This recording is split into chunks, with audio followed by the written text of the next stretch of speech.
Bueno, yo espero que ustedes no hayan tomado en serio lo que dijo Lester, porque en una hora explicar lo que es la verdadera masculinidad y cómo criar hijos masculinos es una tarea prácticamente imposible. Sin embargo, yo creo que Lester dio en el clavo cuando decía que definitivamente nosotros estamos viviendo en una generación donde la masculinidad está bajo ataque.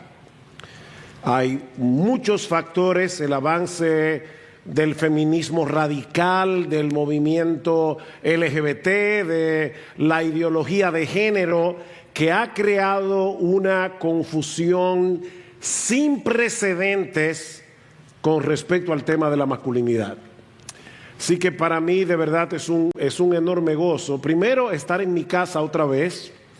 Hay algunos de ustedes que yo no he visto desde hace ya un buen rato. Y de paso, gracias por haber orado por nuestro viaje.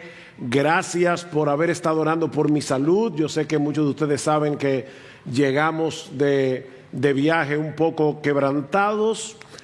Pero aquí estamos y la oración que le hemos estado haciendo al Señor es que de verdad use hoy su palabra, que yo espero explicar de la manera más sencilla posible, para traer un avivamiento de masculinidad. Mis hermanos, el mundo y la iglesia necesita urgentemente, y no estoy usando la palabra urgentemente porque es un adverbio que se oye bien.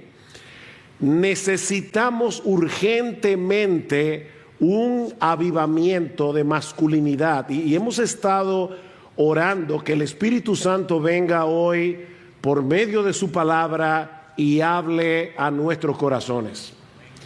Y para eso yo les pido por favor que vayan conmigo a 1 Corintios capítulo 16.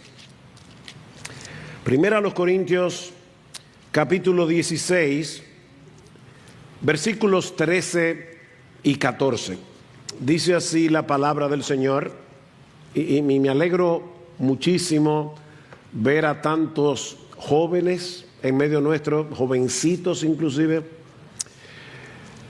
Dice así la palabra de Dios: estad alerta, permaneced firmes en la fe, portaos varonilmente, sed fuertes, todas vuestras cosas sean hechas con amor. La Reina Valera lo traduce esa frase en el medio: portaos varonilmente y esforzaos. Ahora, esta frase, portaos varonilmente, en realidad es una sola palabra que se deriva de la palabra griega andros, que significa varón, hombre. Es de donde se deriva el nombre de Andrés. Se trata de un sustantivo que Pablo ha convertido en un verbo. O sea, es como si Pablo estuviera diciendo a los corintios: virílense, o varónense, o vivan y actúen como hombres, o condúzcanse en una forma varonil. Y noten, mis hermanos, que no se trata de un consejo, no es una sugerencia, es un mandato. Inspirado por el Espíritu Santo, Pablo nos está diciendo a ti y a mí: pórtate como un hombre. Ahora, ¿qué significa eso?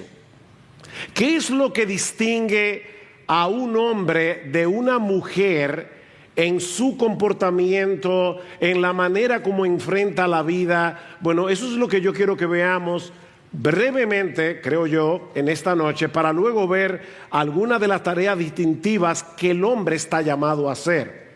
Ahora, el problema con esta frase, portaos varonilmente es que no aparece en ninguna otra parte del Nuevo Testamento. Esta es la única vez que Pablo usa y que cualquier autor del Nuevo Testamento usa este verbo portaos varonilmente. Así que no tenemos ningún texto en el Nuevo Testamento para compararlo y poder determinar qué significa portarse de esa forma. Sin embargo, existe una versión griega del Antiguo Testamento. ¿Alguien sabe aquí cómo se llama esa versión griega del Antiguo Testamento? La Septuaginta, que era la versión oficial que usaban tanto Jesús como los apóstoles en el siglo I. Así que debemos suponer que era la versión que el apóstol Pablo también usaba. Y esa expresión, portaos varonilmente y sed fuertes, o portaos varonilmente y esforzaos, aparece muchas veces en la Septuaginta. Así que lo que yo voy a hacer en esta noche, y va a ser un estudio bíblico realmente, yo no vengo aquí ni a hacer historias, ni vengo a arengarlos, yo vengo a hacer un estudio bíblico con ustedes a través de la palabra de Dios para tratar de entender en la mente de Pablo qué quiso decir él cuando dijo pórtense varonilmente. Y cuando vamos a la Septuaginta encontramos al menos 3 marcas distintivas de la verdadera masculinidad. Y créame, hermanos, yo tuve que hacer un tremendo esfuerzo para poder reducir este material a una sola hora. Así que yo voy a citar solo algunos pocos textos escogidos del Antiguo Testamento donde aparece esta frase. Pero créame que aparece muchas veces. Bien, habiendo aclarado esto, hay 3 marcas distintivas de la verdadera masculinidad, lo que significa portarse varonilmente. La primera es una confianza inquebrantable en la confianza de Dios en nuestras vidas. Es una confianza inquebrantable en la confianza de Dios, de la presencia de Dios, en nuestras vidas. Y yo les pido, por favor, si tienen sus Biblias, espero que hayan traído Biblia, que vayan a Deuteronomio capítulo 31. En este pasaje nosotros encontramos a Moisés a punto de partir con el Señor, dando ya las últimas instrucciones al pueblo antes de entrar en la tierra de Canaán. Así que Moisés se dirige primero al pueblo de Israel en general, luego se dirige a Josué de manera particular. Y noten lo que dice en los versículos 6 y 7. Sed firmes y valientes. Adivinen qué. ¿Cuál ustedes creen que es la palabra que Moisés está usando ahí, tal como aparece en la Septuaginta? Exactamente lo mismo que dice Pablo en 1 Corintios 16, 13. Sed firmes y valientes, no temáis ni os aterroricéis ante ellos los cananeos, porque el Señor tu Dios es el que va contigo, no te dejará ni te desamparará. En otras palabras, pórtense como hombres, porque nuestro Dios estará con ustedes. Cuando yo era niño, como 5 o 6 años, vino a San Juan de la Maguana, el pueblo donde yo nací, un circo llamado el Circo Dorado. Y pasó una experiencia que no sé si Eric se recordará de eso, pero una experiencia que yo nunca olvido. Bueno, 2 cosas que yo no olvido de ese circo. La primera es que esa noche se escapó un mono del circo. ¿Y a dónde ustedes creen que ese mono fue a parar? A mi casa. Así que nosotros nos pasamos el día entero jugando con un mono del Circo Dorado, así por eso es lo que se me olvida. Pero lo segundo que pasó es que yo estaba en medio de muchísima gente en el circo, yo estaba agarrado de la mano de mi mamá y yo no sé en qué momento mi mamá me soltó. Y yo con 5 años miro a mi alrededor y yo nada más veo piernas y ninguna era la de mi mamá. Yo sentí, y lo recuerdo todavía a pesar de que era un niño, yo sentí como si me hubieran quitado los tornillos de las rodillas, hasta que de repente me di cuenta que mi mamá estaba ahí mismo, me agarró la mano otra vez y yo me sentí seguro. Mis hermanos, lo que Moisés le está diciendo al pueblo: ustedes van a entrar en una tierra enemiga, van a conquistar la tierra porque Dios se las dio. No tengan miedo. Ustedes pueden enfrentar cualquier peligro porque Dios está ahí. Versículo 7. Entonces llamó Moisés a Josué y le dijo en presencia de todo Israel: sé firme y valiente. 1 Corintios 16, 13. Portaos varonilmente y esforzaos, porque tú entrarás con este pueblo en la tierra que el Señor ha jurado a sus padres que les daría, y se la darás en heredad. El Señor irá delante de ti, Él estará contigo, no te dejará, no te desamparará, no temas ni te acobardes. Un poco más adelante, en el versículo 23, Dios nombra a Josué como líder, sucesor de Moisés, y le dice directamente: sé fuerte y valiente. Yo supongo que ya no tengo que decirle, ¿verdad?, que es 1 Corintios 16. Pues tú llevarás a los hijos de Israel a la tierra que les he jurado, y yo estaré contigo. De manera, mis hermanos, que este tipo de valentía masculina, varonil, surge de la confianza inquebrantable en esta promesa de Dios: yo estaré contigo. No se trata de una disposición natural, no se trata de algo temperamental. Cuando este hombre tiene que enfrentar algún tipo de dificultad, no lo hace temeraria y alocadamente. Mis hermanos, hay una diferencia entre ser un loco y ser un hombre. Esto no es un asunto temperamental, no es el hecho de ser temerario. Este hombre está consciente del peligro, pero él se dice a sí mismo como David en el Salmo 27: el Señor es mi luz y mi salvación, ¿a quién temeré? El Señor es la fortaleza de mi vida, ¿de quién tendré temor? Y un poco más adelante sigue diciendo David: hubiera yo desmayado si no hubiera creído que habría de ver la bondad del Señor en la tierra de los vivientes. Espera al Señor, esfuérzate y aliéntese tu corazón. 1 Corintios 16, 13. Sí, espera al Señor.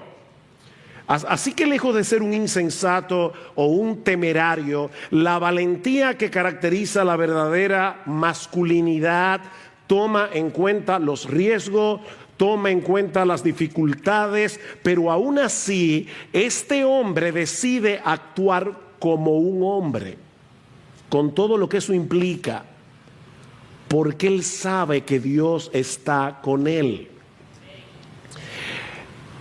Yo no sé si ya se están dando cuenta, hermanos, que la definición de masculinidad de la Biblia es muy diferente a la del mundo. Este hombre actúa como un hombre porque él conoce a Dios. Él sabe quién es Dios. Ese es el primer ingrediente de la verdadera masculinidad. Déjame hacerte una pregunta honesta. No te voy a pedir que levantes la mano, pero ¿alguna vez tú asociaste la masculinidad con la promesa de que Dios está contigo? ¿Alguna vez tú pensaste que portarse varonilmente significa eso? Segundo ingrediente: la confianza y la seguridad de que estamos haciendo la voluntad de Dios. La confianza y la seguridad de que estamos haciendo la voluntad de Dios. En el capítulo 1 del libro de Josué, otra vez, Dios le hace la misma exhortación que ya vimos en Deuteronomio 31, pero añade algunos aspectos adicionales.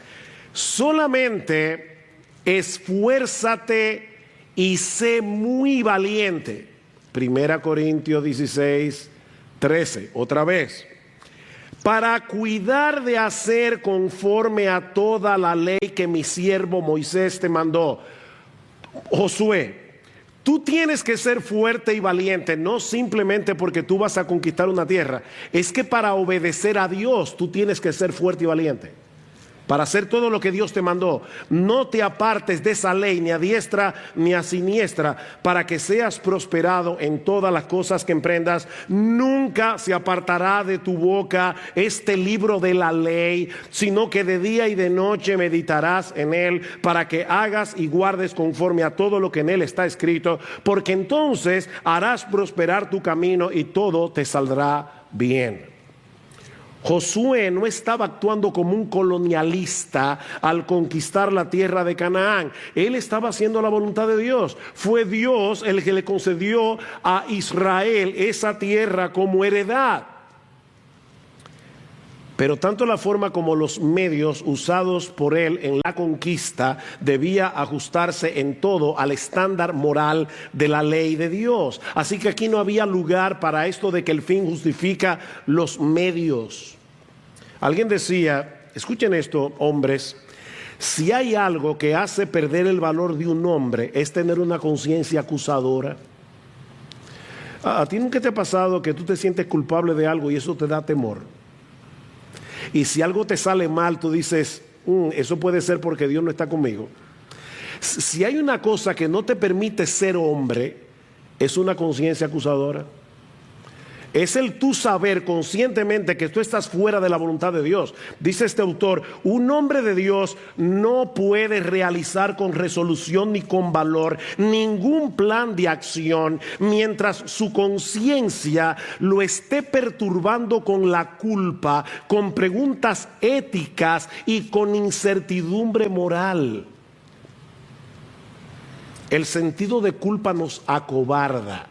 Nos hace perder el valor, impide que actuemos con resolución, porque la verdadera masculinidad descansa en la convicción de que estamos actuando dentro del marco de la voluntad revelada de Dios. Así que ya tenemos dos ingredientes de la verdadera masculinidad. Eso es lo que significa portarse varonilmente según la Septuaginta. Tercer ingrediente. La confianza inquebrantable en el gobierno providencial de Dios. Es decir, la certeza de que Dios está en control y de que Él va a llevar a cabo sus planes y propósitos para la gloria de su nombre y para el bien de su pueblo. Escuchen las palabras con las que se introduce el libro de Josué. Dios le dice, mi siervo Moisés ha muerto. Ahora pues, Josué, levántate, cruza este Jordán, tú y todo este pueblo, a la tierra que yo les doy a los hijos de Israel por heredad. No hay el menor asomo de duda aquí. Moisés ha muerto, pero Dios seguía sentado en su trono. Los hijos de Israel tenían que pelear las batallas que iban a pelear. Pero ya Dios le asegura a Josué, yo estoy en control, yo te voy a dar la tierra. Todo lugar que pise la planta de vuestro pie os lo he dado. Que por cierto, como aquí hay diferentes trasfondos eclesiásticos, esto no es una promesa general. Se lo digo porque ya yo conocí a una hermana en un país de Latinoamérica. Fue la primera vez que yo vi ese texto aplicado de esa manera. Y me dijo, tú ves ese carro que está ahí, ese carro va a ser mío. Y ajá, sí, porque ya yo le puse el pie. Y la Biblia dice que todo lo que pisar en la planta de tu pie. No, olvídate de eso, no te pongas a pisar cosas. Eso fue una promesa dada a Israel de que la tierra que ellos iban a pisar iba a ser de ellos, porque Dios se la iba a dar. Y es en ese contexto que Dios le dice a Josué, esfuérzate y sé valiente, pórtate como un hombre, porque la victoria será de Israel. No porque ustedes tengan un ejército más numeroso, no porque ustedes tengan armas más poderosas, o porque ustedes sean mejores estrategas que los cananeos, es porque yo les dije que les iba a dar la tierra. Mis hermanos, Nuestra responsabilidad es hacer lo que sabemos que tenemos que hacer y dejar los resultados en las manos de Dios. En vez de tirar la toalla cuando llegan los inconvenientes, las dificultades, la verdadera masculinidad descansa en el hecho de que el Dios soberano usará nuestro esfuerzo como Él quiera. La parte tuya, esfuérzate y sé valiente. ¿Qué va a hacer Dios con eso? Yo no tengo la menor idea. Déjale eso en las manos de Dios. Ese es el ejemplo que nosotros encontramos en la Biblia en hombres como David, Nehemías, Daniel, el apóstol Pablo. Ahora, si yo le preguntara a ustedes en esta noche, la palabra hombre, ¿qué personaje trae a tu mente rápidamente? Si yo te preguntara, ¿cuál es el hombre más hombre que tú hayas conocido jamás? ¿Cómo se llama ese hombre? Se llama Jesucristo. Él es el epítome de la masculinidad. Jesucristo siempre se portó varonilmente. Él es el modelo de masculinidad que tú y yo debemos imitar en dependencia del Espíritu Santo. Así que, como pueden ver aquí, hasta aquí, la verdadera masculinidad, y estoy siendo bien sintético, no se desarrolla en el gimnasio. Por favor, yo no estoy criticando que tú vayas al gimnasio. Lo que te estoy diciendo es que la esencia de la verdadera masculinidad no tiene que ver con el tamaño de tus bíceps, no tiene que ver con tus cuadritos. La verdadera masculinidad no necesariamente se desarrolla practicando deportes extremos.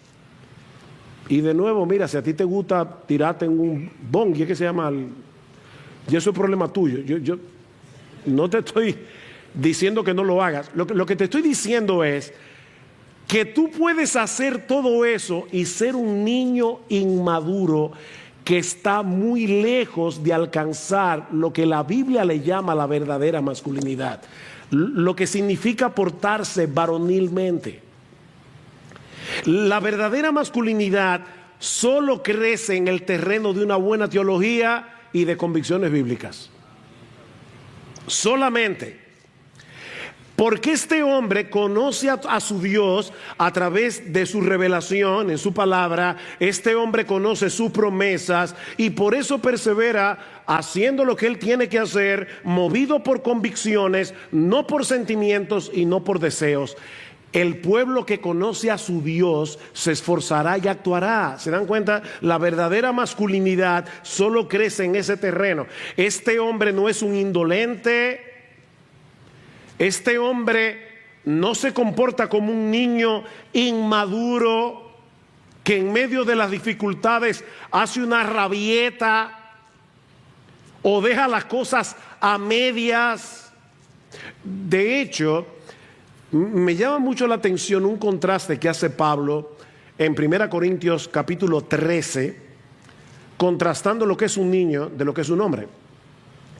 Pablo dice: cuando yo era niño, hablaba como niño, pensaba como niño, juzgaba como niño, mas cuando ya fui hombre, yo dejé lo que era de niño.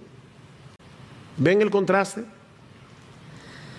No se espera que un hombre razone y actúe como lo hace un niño, por más músculos que tenga.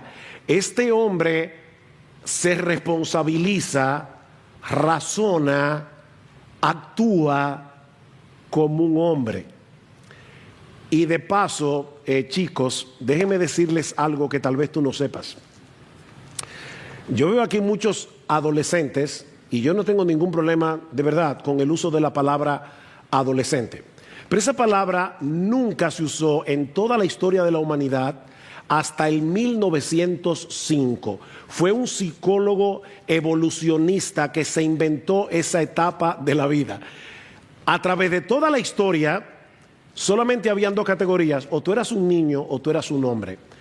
Por supuesto, cuando tú llegas a la edad de 12, 13 años, tú eres un hombre joven, pero no eres un niño.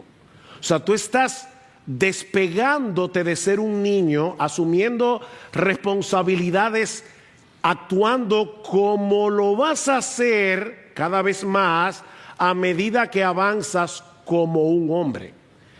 Pero mis hermanos, ¿qué es lo que ha pasado en el día de hoy? Que ahora hay otra categoría y es la de adultecente. O sea, el tipo que tiene 30 años sigue en la casa de papi y mami jugando videojuegos y nunca dura en un trabajo porque el tipo no asume responsabilidades. Resulta que ahora la adolescencia ya no llegó a los 18, ahora llega a los 30 años de edad. Eso es un adultecente. Solamente como una nota, para que no te veas como un niño, ni siquiera como un adolescente, si no estás entendiendo que ahora mismo tú eres un adulto joven, que debes asumir responsabilidades de un adulto joven.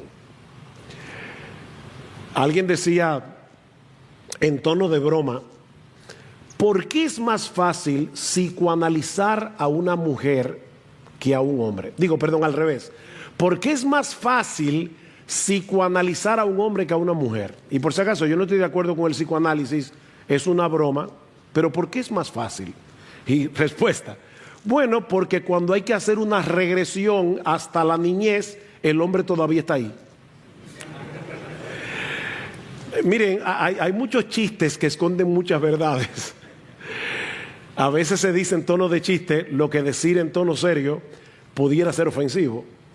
¿Será porque muchos hombres todavía parecen muchachos?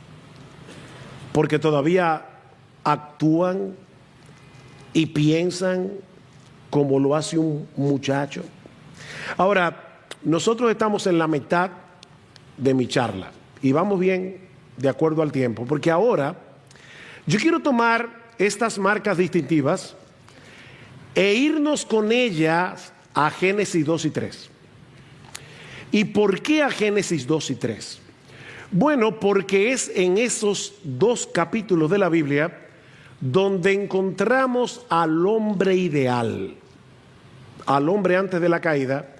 Y vamos a ver en Génesis 2 y 3 que Dios le dio al hombre tres responsabilidades y que la verdadera masculinidad lleva a cabo estas tres responsabilidades. Recuerden, confiando en la presencia de Dios, en que estamos haciendo la voluntad de Dios y en la providencia de Dios, que va a usar nuestro esfuerzo como Él quiera. Estamos claros por dónde estamos, ¿verdad? Ok, vamos a Génesis 2. Génesis 2 y 3. Ya vimos las marcas distintivas de la verdadera masculinidad. Veamos ahora las tareas distintivas de la verdadera masculinidad. Y también son tres.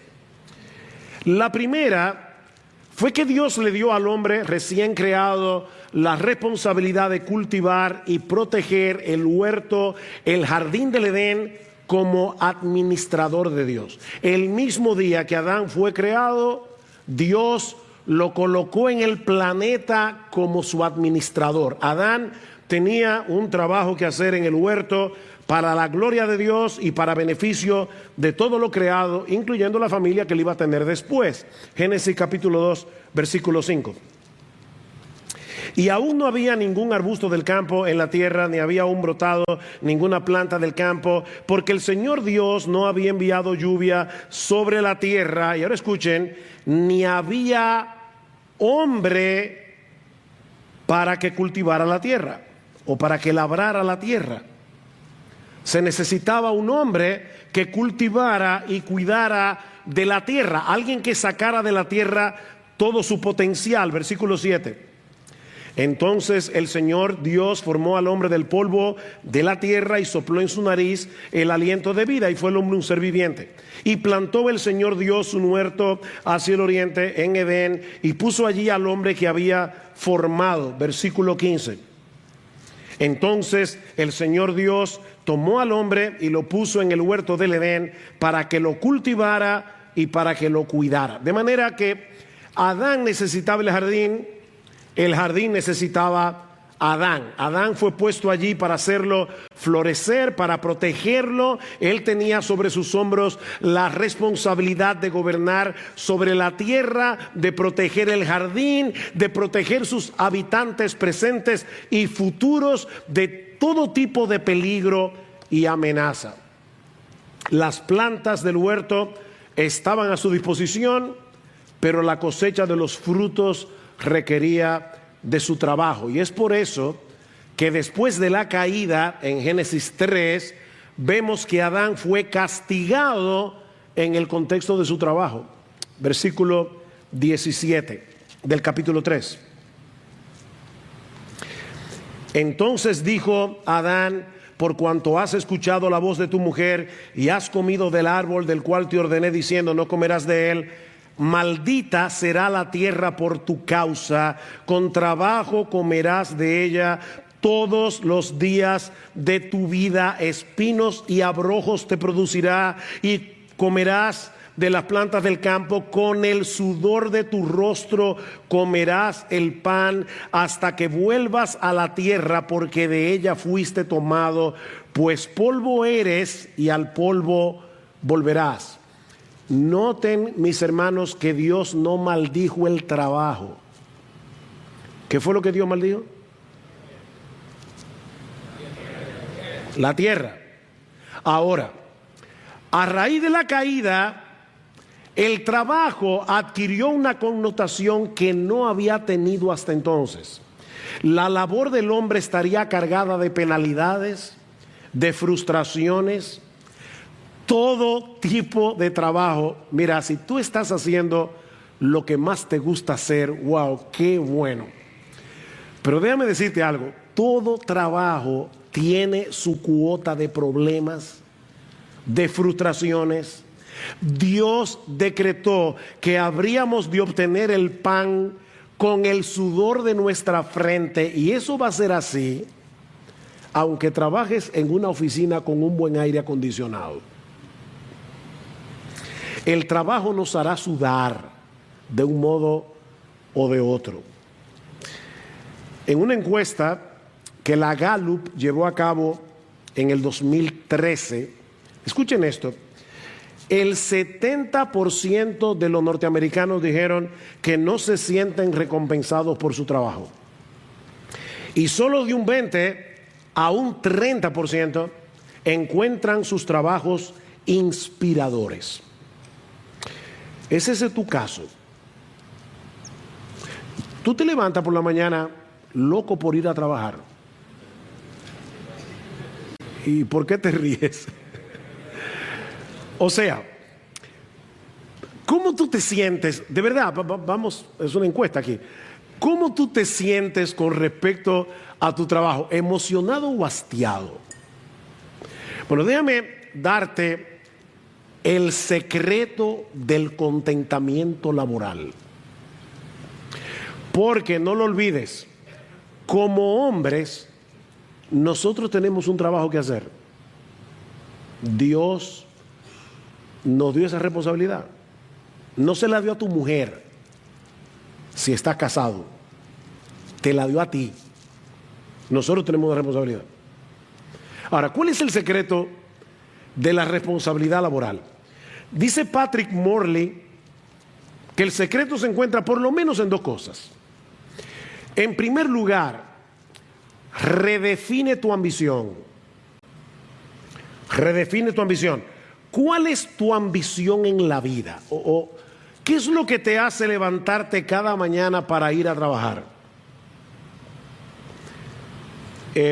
Yo veo la cara de ustedes, yo no sé si estoy siendo aburrido hoy, pero es una pregunta real. Yo quiero que tú te preguntes eso. ¿Qué te hace levantarte cada mañana? ¿Cuál es tu ambición?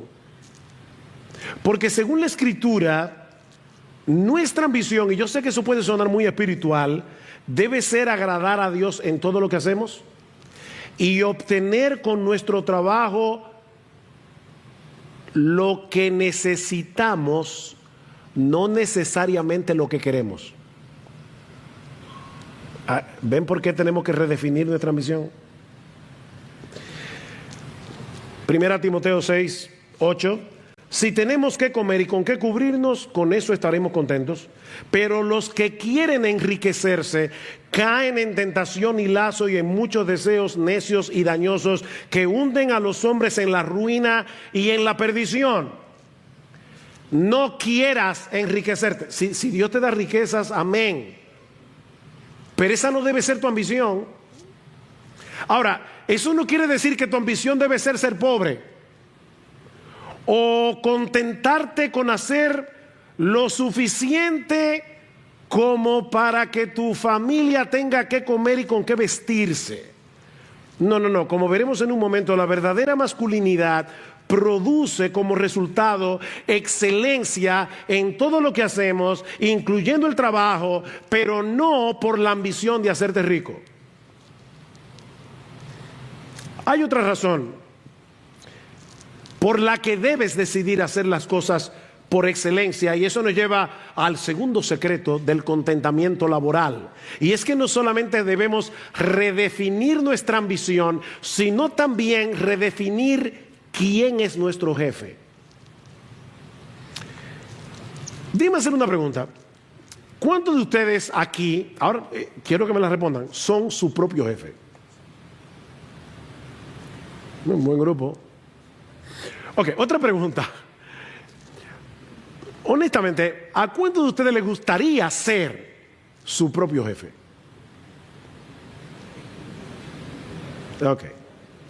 Mira, no está mal que tú quieras ser tu propio jefe. Pero déjame decirte que el jefe que tú necesitas no eres tú. El jefe que tú necesitas, y yo también, es el que ya tenemos. Es Dios.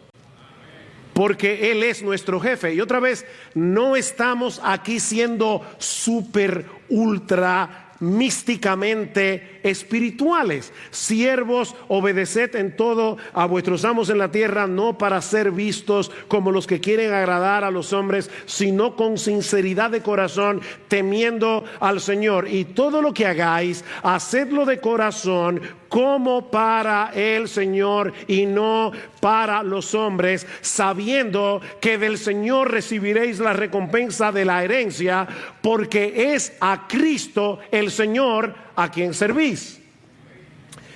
Pregunta: ¿a quién le dijo eso Pablo en la carta a los Colosenses? ¿A un grupo de pastores de la iglesia? ¿A quién le estaba hablando Pablo? A los siervos, que hacían todo tipo de labores, algunas de ellas bastante bajas, y Pablo le está diciendo: no te olvides quién es tu jefe. Tu jefe es Jesucristo y Él te recompensará. Ahora, pregúntense, ¿qué pasaría si miles de empleados cristianos se levantaran todos los lunes con este pensamiento: esta semana voy a trabajar para Jesús? ¿Qué ustedes creen que pasaría en el mundo laboral? Miles y miles y miles y miles de cristianos que se levantan todas las mañanas el lunes diciendo: wow, esta semana voy a trabajar para Jesús.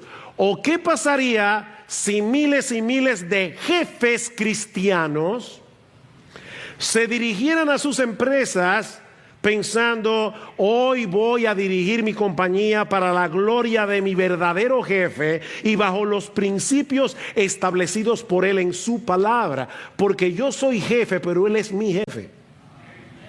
¿Qué ustedes creen que pasaría?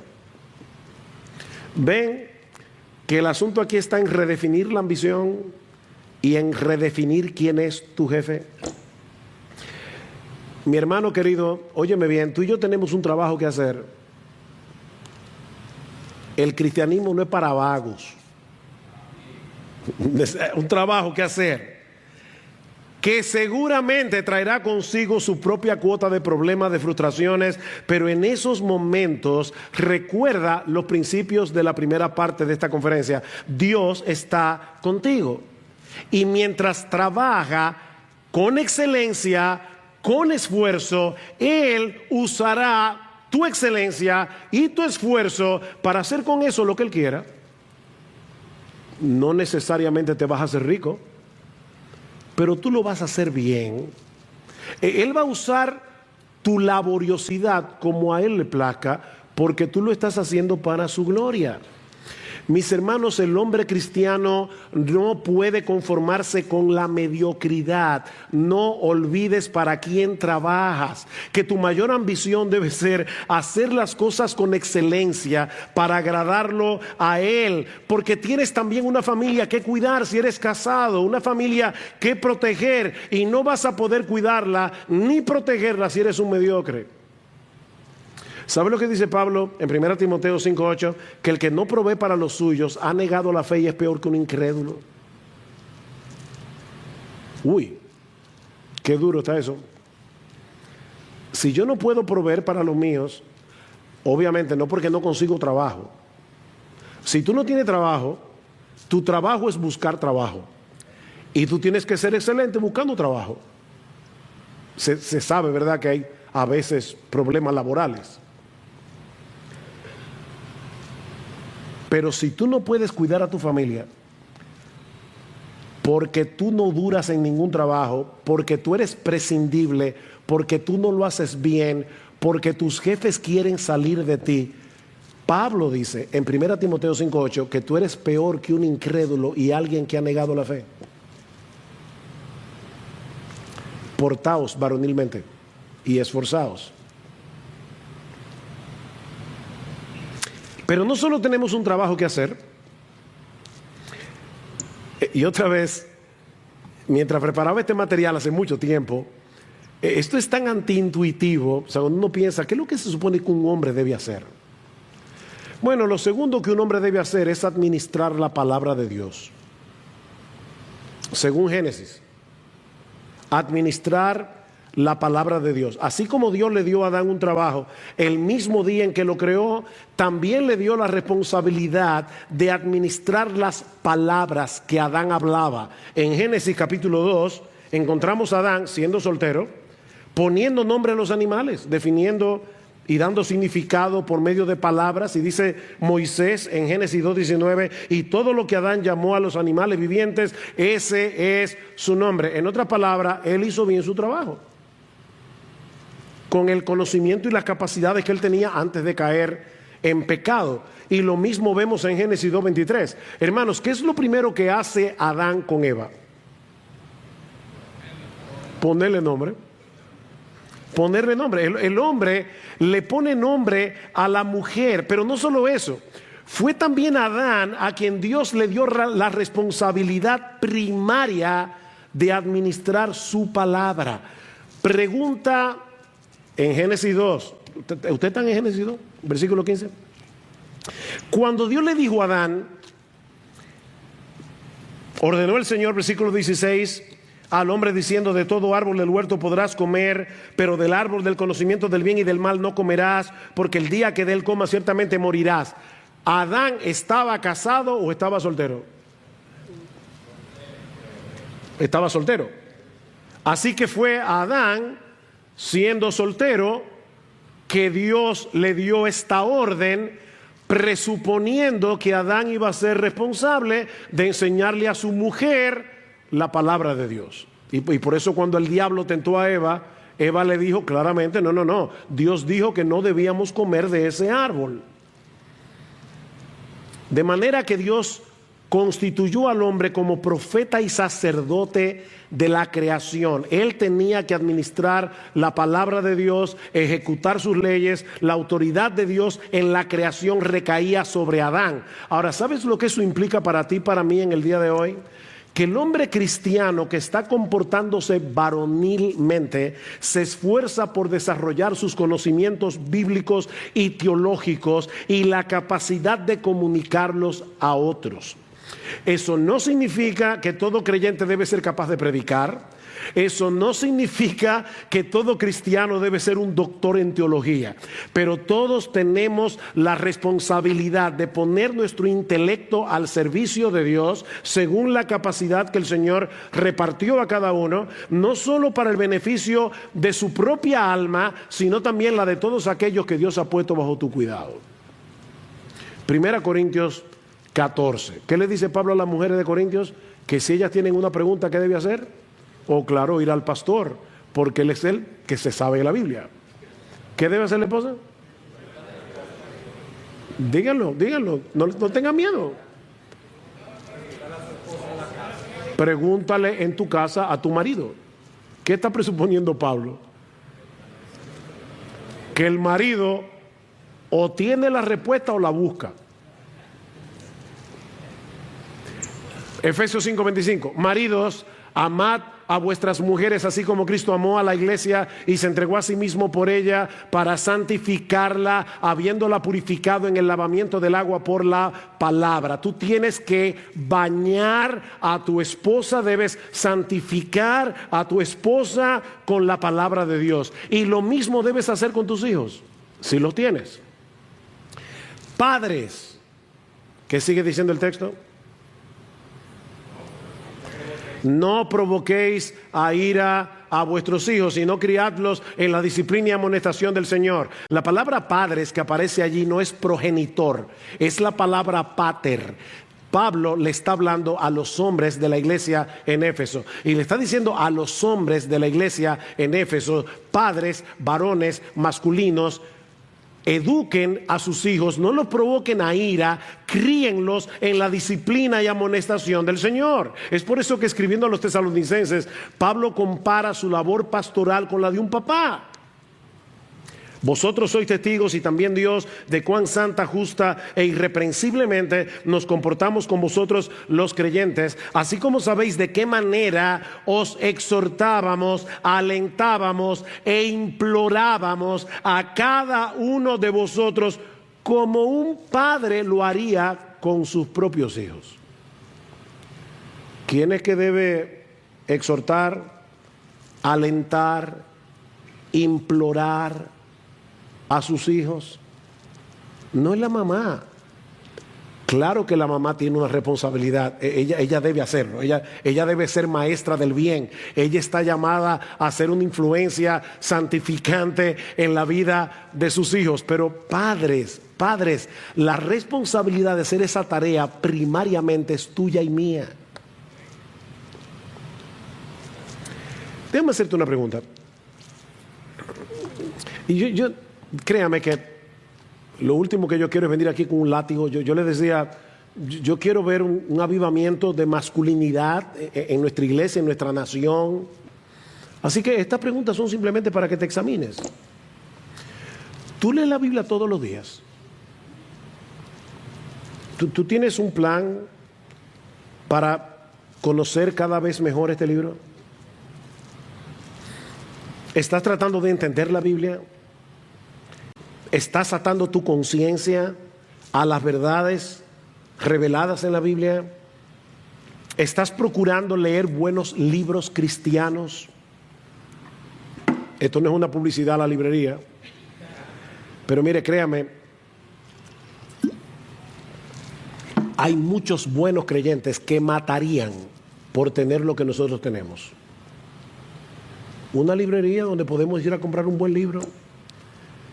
¿Estamos haciendo uso de esos recursos para incrementar nuestro conocimiento de la palabra de Dios?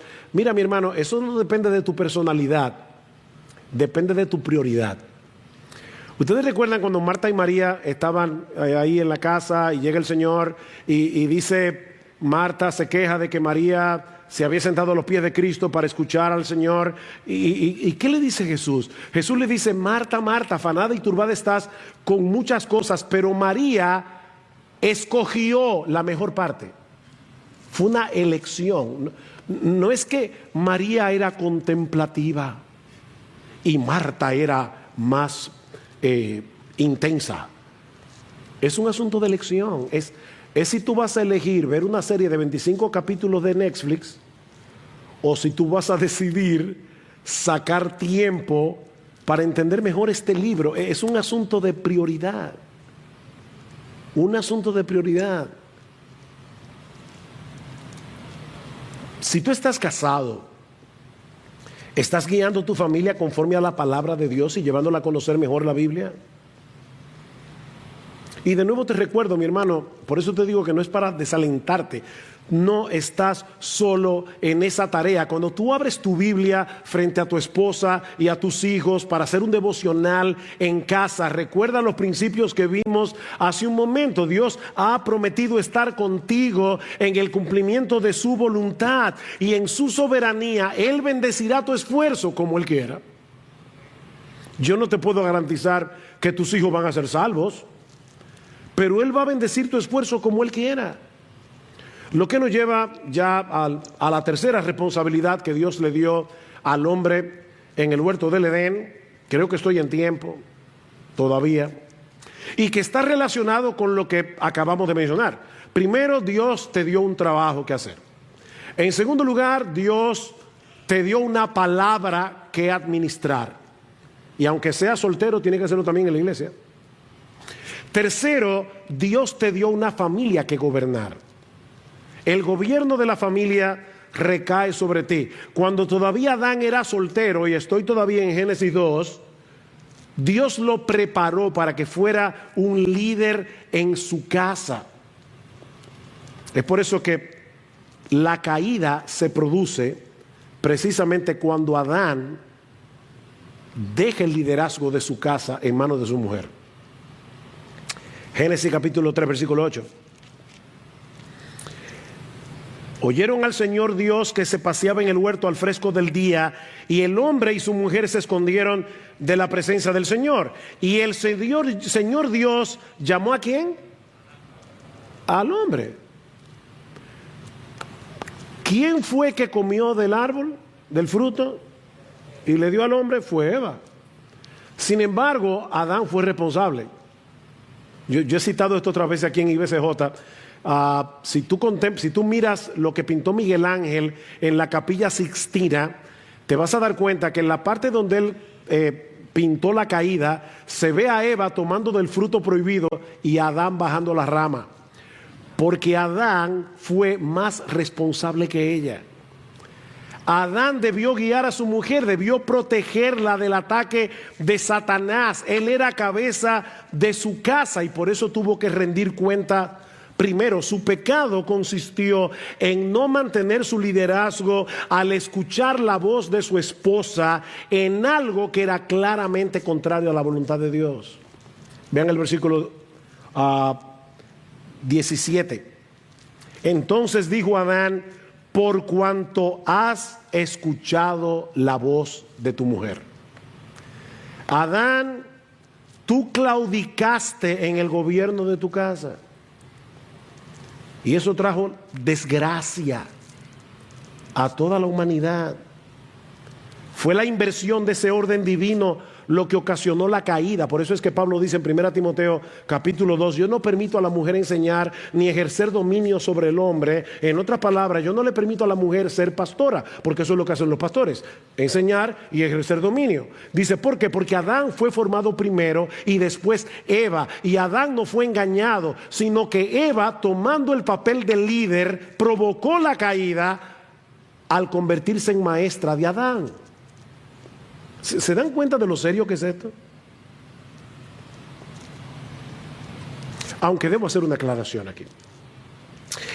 Eso no significa que la mujer deba ser anulada o que sus puntos de vista no deban ser escuchados. Hay hombres que parecen sentirse amenazados cuando una mujer da su opinión, como si el mero hecho de expresar lo que piensan fuera un ataque directo contra su autoridad o una falta de respeto. Recuerden, mis hermanos, que nuestras esposas no solamente deben someterse a nosotros, sino también ser ayudas idóneas. Y eso no va a ser posible si ellas no pueden expresar lo que piensan, sobre todo cuando no están de acuerdo con nosotros. Ser sumisa no es lo mismo que ser muda.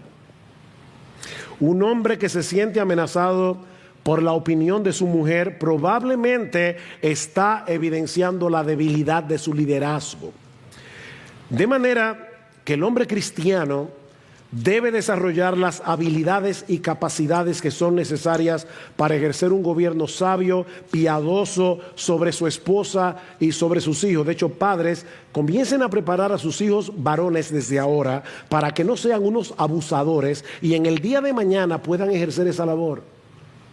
Nosotros como padres no podemos permitir de ninguna manera que nuestros hijos varones abusen de sus hermanas o le hablen a sus mamás, a sus madres, como si ellas fueran sus hijas.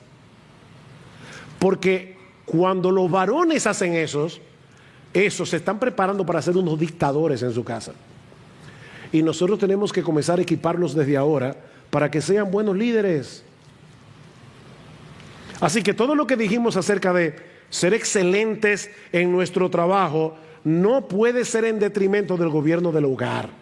O sea, no puede ser que tú trabajes tanto que no tengas tiempo para pastorear a tu mujer y para criar a tus hijos. Es tu responsabilidad crecer continuamente en el conocimiento de la palabra de Dios, de modo que puedas ser un líder piadoso en tu casa, un hombre que toma decisiones sabias por el bien de su familia, basado en convicciones bíblicas, un hombre que santifica a los suyos al enseñar y modelar la palabra de Dios. Y todo eso con gentileza y caballerosidad.